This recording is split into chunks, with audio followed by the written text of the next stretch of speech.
जय भोलेनाथ दोस्तों, मैं मंजू कुमार अपने शिव परिवार चैनल में आप सबका दिल से स्वागत करती हूँ।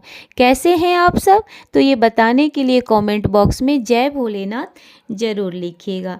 तो चलिए दोस्तों, आज हम इस वीडियो में जानेंगे ज्यूत पुत्रिका व्रत से संबंधित बहुत सारे महत्वपूर्ण नियम और विधि, क्योंकि व्रत से पहले ये सारी बातें जान लेना अति आवश्यक है।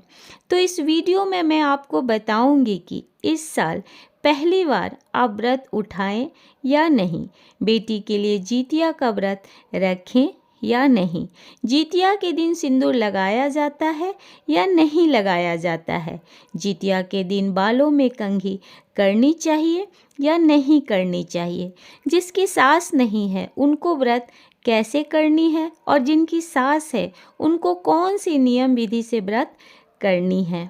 ये संपूर्ण जानकारी मैं आपको इस वीडियो में देने जा रही हूँ, तो आप वीडियो ध्यान से देखें और सुने।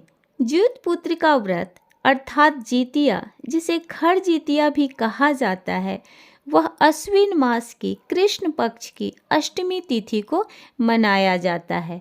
ज्यूत पुत्रिका व्रत में माँ अपने बच्चों की लंबी उम्र और अच्छे स्वास्थ्य के लिए पूरे दिन पूरी रात 24 घंटे की निराजल उपवास करती हैं।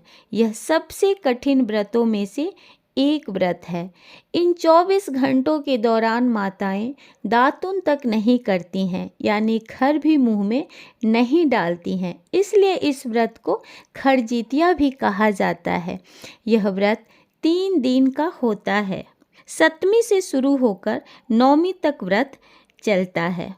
तो सबसे पहले आपको बता दूं कि जितिया का व्रत इस साल 2023 में 6 अक्टूबर को रखा जाएगा। 5 अक्टूबर को नहा खा है, 6 अक्टूबर को व्रत है और 7 अक्टूबर को पारण है। तो चलिए अब जान लेते हैं एक एक महत्वपूर्ण बातें। तो देखिए, इस साल पहली बार अगर आप ज्यूत पुत्रिका का व्रत उठाना चाहती हैं तो आप लोग नहीं उठाइएगा, क्योंकि इस साल मलामास लगा हुआ था। जिस साल मलामास लगता है उस साल हमें कोई भी नया व्रत नहीं उठानी चाहिए। दूसरा, जितिया का व्रत संतान के लिए माँ करती है, वो चाहे बेटा हो या बेटी, दोनों के लिए जितिया का व्रत माता कर सकती हैं। ये जरूरी नहीं है कि बेटा है तो ही आप ज्यूत पुत्रिका का व्रत करेंगी। माँ के लिए दोनों बच्चे बराबर होते हैं, चाहे लड़का हो या लड़की, और ये जितिया का व्रत ही बच्चे की लंबी उम्र की कामना के लिए माताएं करती हैं। तो बच्चा चाहे बेटा हो या बेटी, दोनों में आप व्रत कर सकती हैं।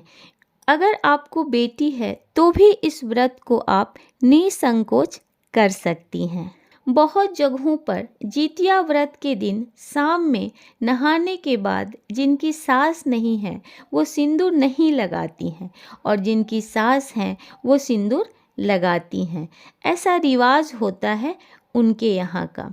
तो जहाँ का ये रिवाज है, नियम है, उसे तो वैसा ही करना चाहिए।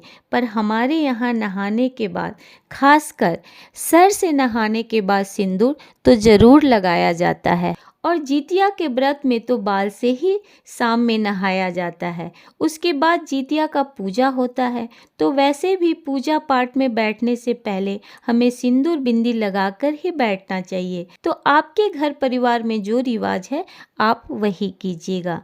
बालों में कंघी बस मत कीजिएगा, क्योंकि बाल टूटने का डर होता है। जू वगैरह बाल में है तो उसके मरने का भी डर होता है। जितिया के व्रत में कुछ भी आपके हाथों टूटना कटना नहीं चाहिए।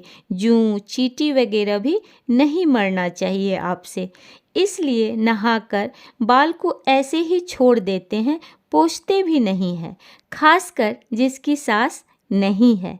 कहते हैं हमारे यहाँ की आपकी लटों का पानी यानी बाल का पानी आपकी सास के मुख में जाता है। इसलिए बाल से नहाकर बाल नहीं पोंछना चाहिए जिसकी सास नहीं है उसे। सास नहीं है तो व्रत करने का नियम में थोड़ा बदलाव आता है। जैसे नहाए खाए से एक दिन पहले ही जिसकी सास नहीं है वो अपना बाल चिकनी मिट्टी, आजकल मुल्तानी मिट्टी से भी लोग धोते हैं, तो आप बाल धो लीजिएगा। मिट्टी से जितिया के नहा खा के दिन बाल धोना शुभ माना जाता है।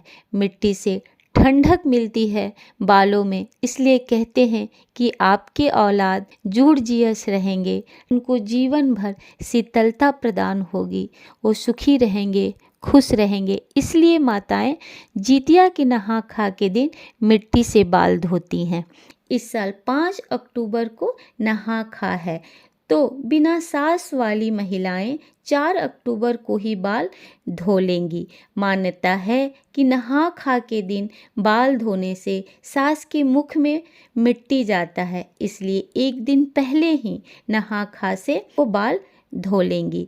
और खाने की सारी विधि नहा खा के दिन यानी 5 अक्टूबर को करेंगी। ऐसा ही हमारे यहाँ होता है।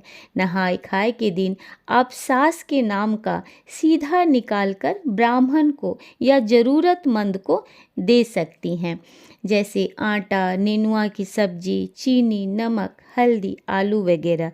और जिसकी सास है वो सीधा नहीं निकालती हैं। तो ये सारी नियम विधि हमने आपको अच्छी से बताई है। तो वीडियो अगर आपको पसंद आए तो वीडियो को लाइक करें, शेयर करें, और चैनल पर अगर नए हैं तो चैनल को सब्सक्राइब करें। मेरी ओर से सभी परवैतिन को बहुत बहुत बधाई। जो व्रत करेंगी उनका भी, जो व्रत नहीं करेंगी उनका भी, बाल बच्चा की रक्षा करे जितवाहन भगवान, सबका सौभाग्यवान बनाए रखे, यही कामना करती हूँ मैं जितवाहन भगवान से। धन्यवाद।